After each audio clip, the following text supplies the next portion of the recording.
पालघरमध्ये 4 तासांमध्ये एकूण 8 वेळा भूकंप येऊन गेलाय. याच पॉइंटचा अभ्यास करणार आहोत. तसेच भूकंप याविषयीची सुद्धा संपूर्ण माहिती आपण इथे जाणून घेऊ. आता हा मुद्दा चर्चेत का आहे, तर त्याचं कारण ही एक न्यूज आहे की पालघरमध्ये 4 तासात 8 वेळा याच वीकमध्ये भूकंप येऊन गेलाय. तसेच या सेम वीकमध्ये नेपाळमध्ये सुद्धा खूप जास्त तीव्रतेचा भूकंप येऊन गेलेला आहे. त्यामुळे हे दोन्ही मुद्दे चर्चेत आहेत, ज्यावरती आज आपण डिस्कशन करणार आहोत. या लेक्चरची PDF आणि ऑडिओ फाईल ही तुम्हाला विजन गव्हर्नमेंट जॉब या ऑफिशियल टेलिग्राम चॅनलवरती अवेलेबल होईल. विजन स्टडी ॲप हे सध्या प्ले स्टोअरवरती आहे. ते तुम्ही तिथून फ्रीली डाउनलोड करू शकता. त्यामध्ये खूप मोफत अभ्यासाचं साहित्य आहे, जे तुम्ही डाउनलोड करून कधीही वाचू शकता. याशिवाय काही माफक दरात कोर्सेस सुद्धा तिथे अवेलेबल आहेत. जसं की जर तुम्ही 2020च्या प्रीसाठी राज्यसेवा किंवा कंबाईन प्रीसाठी अभ्यास करत असाल तर QA रिव्हिजन कोर्स हा सुद्धा तिथे अवेलेबल आहे, ज्यामध्ये तुमचे सगळे सब्जेक्ट्स कव्हर होतील. 138+ लेक्चर्स तिथे आहेत. तर आता आपण आपल्या लेक्चरकडे वळू. हा मुद्दा बघणार आहोत की पालघरमध्ये एकूण 4 तासात 8 भूकंप येऊन गेले. मग हे भूकंप पालघरमध्येच का आले हे आपण इथे बघूया. तसंच यावरती शास्त्रज्ञांचं मत काय आहे की याचे कारण वगैरे काय आहेत हे आपण इथे समजून घेऊ. तसंच हे फक्त एक ट्रेलर आहे का, म्हणजे खूप मोठ्या विनाशाचं हे एक ट्रेलर आहे का, तर ह्यावरती शास्त्रज्ञांचं म्हणणं काय आहे हेही आपण जाणून घेऊ. यापूर्वी असं कधी झालंय का की कमी वेळेमध्ये जास्त नंबर ऑफ अर्थक्वेक येऊन गेलेत एकाच ठिकाणी, आणि ते कुठं झालेलं आहे हे सुद्धा आपण इथे बघणार आहोत. तसेच एक जिओग्राफीचा खूप महत्त्वाचा मुद्दा, तो म्हणजे अर्थक्वेक, भूकंप, हा आपण इथे कव्हर करणार आहोत. आता हे जे भूकंप आहेत याच्यामुळे जीवितहानी अजिबात झालेली नाहीये, कारण ह्याची तीव्रता ही खूप कमी होती. म्हणजे ती फक्त 2.2 to 3.6 रिश्टर स्केलचे हे सगळे भूकंप होते. हे भूकंप स्पेशली पालघर जिल्ह्यातील तलासरी आणि डहाणू या तालुक्यांमध्ये येऊन गेलेले आहेत. हे नाव लक्षात ठेवा, तलासरी आणि डहाणू. आता ही तर झाली रिसेंट न्यूज, पण ह्याच्यापूर्वी असं कधी झालंय का, तर हो, लास्ट इयर सुद्धा, म्हणजे आय थिंक लास्ट इयर नोव्हेंबरमध्येच पालघरमधल्या हा जो डहाणू तालुका आहे जिथे आत्ता भूकंप येऊन गेलाय, याच तालुक्यामध्ये 30 लहान भूकंपाचे धक्के बसले होते. आता हे जरी लहान लहान भूकंप असले तरी मित्रांनो 30 हा नंबर खूप मोठा आहे. आणि तेव्हा सुद्धा जीवितहानी जास्त झालेली नव्हती. याचं कारण असं आहे की तेव्हा NDRFनी ॲक्शन घेतली होती. ओके, तर इथे मला तुम्हाला एक क्वेश्चन विचारायचं की NDRFचा फुल फॉर्म काय आहे, माहिती असेल तर नक्की कमेंट करून कळवा. तर NDRFनी ॲक्शन घेतल्यामुळं तिथं जीवितहानी झाली नव्हती. त्यांनी ॲक्शन काय घेतली, तर NDRF आणि तिथलं जे जिल्हा प्रशासन आहे तर ह्यांनी मिळून तिथे असे सतत भूकंप होत आहेत म्हणून तिथल्या या तालुक्यातल्या 40 गावांना, 40 खेड्यांना त्यांनी हलवलं होतं. आणि त्याच्यामुळं म्हणजे प्रिकॉशन म्हणून त्यांनी स्टेप घेतली होती, म्हणून जीवितहानी तेव्हा झालेली नव्हती सुदैवाने. आता हा जो पालघरचे जे भूकंप आहेत तर या घटनेबद्दल शास्त्रज्ञांचं मत काय आहे हे आपण थोडक्यात समजून घेऊ. हे जे भूकंप आहे त्याबद्दल शास्त्रज्ञ ह्याला अर्थक्वेक स्वॉर्म म्हणजेच भूकंपाचा झुंड असं म्हणतात. आता हे असं का म्हणतात, स्वॉर्म म्हणजे समूह. 3-4 महिन्यापूर्वी तुम्ही बघितलं असेल की पाकिस्तानमधून एक प्रकारच्या किड्यांचा समूह हा राजस्थानमध्ये आला होता किंवा गुजरातमध्ये आला होता. म्हणजे आपली जी पश्चिम सीमा आहे भारताची तिथे ते आले होते आणि त्या किड्यांनी जे पीक वगैरे आहेत तर ते खाल्ले होते. त्याला सुद्धा स्वॉर्म असं म्हणतात. ओके, म्हणजे हा एक समूह असतं किंवा हे एक टोळकं असतं. तसंच अर्थक्वेक स्वॉर्म म्हणजे हा एक भूकंपाचा समूह असतो. मग तो समूह मे बी हजारोंच्या संख्येमध्ये सुद्धा असू शकतो. ओके, म्हणजे हे कमी तीव्रतेचे जे भूकंप असतात जे की सलग येतात त्याला अर्थक्वेक स्वॉर्म असं म्हणतात. याची इंटेन्सिटी जरी कमी असली तरी सुद्धा हे काही दिवस राहू शकतात एखाद्या ठिकाणी, किंवा काही आठवड्यांपर्यंत राहतात, किंवा काही महिने किंवा काही वर्षांपर्यंत सुद्धा एकाच ठिकाणी हे अर्थक्वेक स्वॉर्म राहू शकतात. ओके, आता इथे बघा, आपण प्राकृतिक भारताच्या अभ्यासामध्ये आपण बघितलं होतं की भारतीय द्वीपकल्प हा स्थिर आहे, म्हणजे इथं खूप जास्त भूकंप होत नाहीत. पण इथं कधीच भूकंप झाले नाहीत असं आहे का, तर नाही. आपल्याला माहिती आहे आपल्या भारतीय द्वीपकल्पामध्ये म्हणजे गुजरातमध्ये भुजमध्ये 2001ला भूकंप झालेला. त्याआधी महाराष्ट्रामध्ये किल्लारीमध्ये 1993ला भूकंप झाला होता. तसंच महाराष्ट्रातच कोयनामध्ये डॅममुळे सारखे भूकंप होत राहतात. ओके, म्हणजे कारणं ही वेगवेगळी असू शकतात भूकंपाची. पण या पालघरच्या केसमध्ये असं काही नाहीये. म्हणजे इथं काही खाणकाम झालेलं नाहीये, इथं काही धरणं किंवा पाण्याचा साठा झालेला नाहीये किंवा बाकीची सुद्धा काही मानवनिर्मित कारणं इथं नाहीयेत. मग त्याच्यामुळं ह्याच्यावरती अभ्यास हा शास्त्रज्ञांचा चालू आहेच, कारण इथे मानवी हस्तक्षेप नाहीये. पण जी भूकंप वेधशाळा आहे तर यांच्या म्हणण्यानुसार हे जे अर्थक्वेक स्वॉर्म आहेत तर हे या भारतीय द्वीपकल्पामध्ये नॉर्मल आहेत असं त्यांना म्हणायचंय. आणि या पालघर भूकंपाचं ठोस कारण अजूनही शास्त्रज्ञांना सापडलेलं नाही. ओके, तर आता आपण हे बघू की हे जे अर्थक्वेक स्वॉर्म आहेत हे याआधी आले होते का, कधी आणि कुठं आले होते ते आपण बघूया.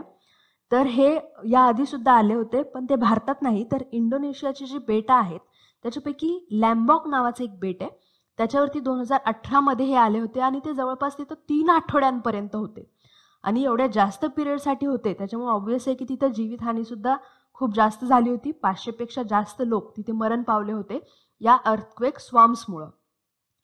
हे सगळे जे स्वॉर्म होते तेव्हाचे तर हे काही लहान आणि काही मोठे सुद्धा हे भूकंपाचे धक्के होते, ज्यामुळं 500 पेक्षा जास्त लोक तिथं मेले होते. ओके, आता आपण हे बघूया की आता हे जे अर्थक्वेक स्वॉर्म्स येतात, आता इथे आपण ही रिसेंट न्यूज बघितली की फक्त 4 तासामध्ये एकूण 8 भूकंपाचे धक्के येऊन गेलेत. पण हे फक्त एक ट्रेलर आहे का, की म्हणजे आता हे छोटे छोटेच धक्के आहेत तर मोठा भूकंप होणार नाही असं आहे का? तर असं म्हणजे शास्त्रज्ञांचं म्हणणं नाहीये की ह्याचं काही टेन्शन घेण्याची गरज नाहीये, असं कुणीही कुठलेही शास्त्रज्ञ अजून तरी म्हणलेले नाहीयेत. ओके, म्हणजे भविष्यातली एखाद्या मोठ्या भूकंपाची शक्यता ही त्यांनी नाकारलेली नाहीये. म्हणजे मोठा भूकंप सुद्धा ह्याच्यामधून होऊ शकतो, कारण या भूकंपाचं कारण हे अजूनही सापडलेलं नाहीये. जर कारणं सापडली असती तर ऑब्व्हियस आहे की त्याचं काहीतरी प्रिकॉशन म्हणून एखादी स्टेप ही घेता आली असती. पण ह्या भूकंपाचं कारणच सापडलेलं नाहीये की अर्थक्वेक स्वॉर्म हे पालघरमध्ये का आढळतात. पण ह्यावरती अजून सुद्धा अभ्यास चालू आहे. आता इथे जी अभ्यास चालू आहे म्हणजे काय, तर कोणत्या पॉईंट ऑफ व्ह्यूने ते अभ्यास करतायत, तर ते भूकंपाच्या ज्या क्रिया आहेत किंवा आतल्या ज्या हालचाली आहेत भूगर्भातल्या त्यांचा अभ्यास चालू आहे. जमिनीतल्या लाव्हारसामुळे सुद्धा कधी कधी भूकंप होतात, तर ते सुद्धा अभ्यास चालू आहे की हे त्याच्यामुळे तर होत नसेल. किंवा कधी कधी काय होतं की आता हे बघा, लास्ट इयर सुद्धा नोव्हेंबरमध्ये आणि ह्यावर्षी सुद्धा सप्टेंबरमध्ये, म्हणजे हा पावसाळ्याचा पिरियड आहे. तर असंही होऊ शकतं की पावसाळ्यामधले जे पाऊस पडल्यानंतरचे जे पाणी आहे तर ते जमिनीमध्ये खूप जास्त मुरलं, त्यामुळे सुद्धा भूकंप होऊ शकतात.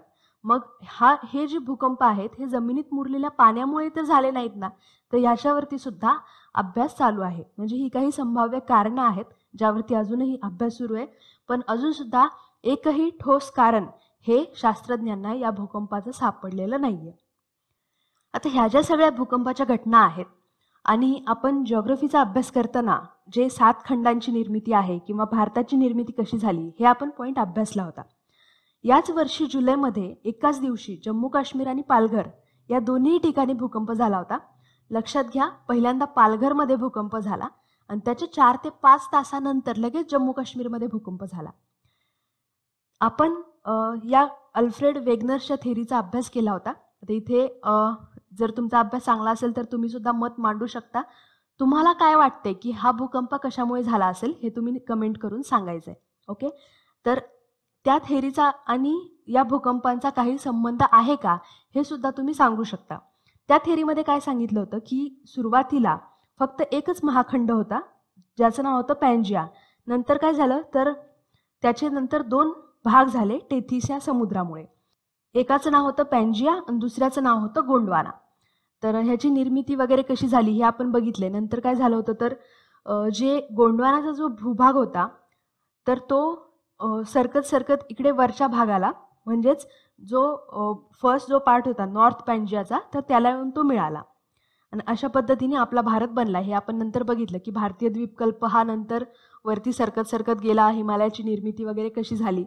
तर ह्याचं लॉजिक तुम्ही काही लावू शकता का, तर हे मला इथे तुमच्याकडून समजून घ्यायचंय. तुम्हाला जर लावता येत असेल तर नक्की कमेंट करून कळवा. आता आपण जिओग्राफीच्या एका दुसऱ्या महत्त्वाच्या पार्टकडे वळणार आहे, तो म्हणजे भूकंप.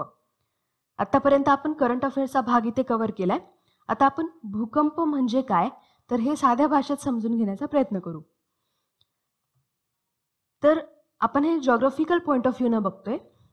ॲक्च्युली भूकंप जे आहे तर हे अंतर्गत प्रक्रियामुळे होतं, म्हणजे ही एक पृथ्वीची अंतर्गत प्रक्रिया आहे आणि हा एक शीघ्र हालचालीचा भाग आहे.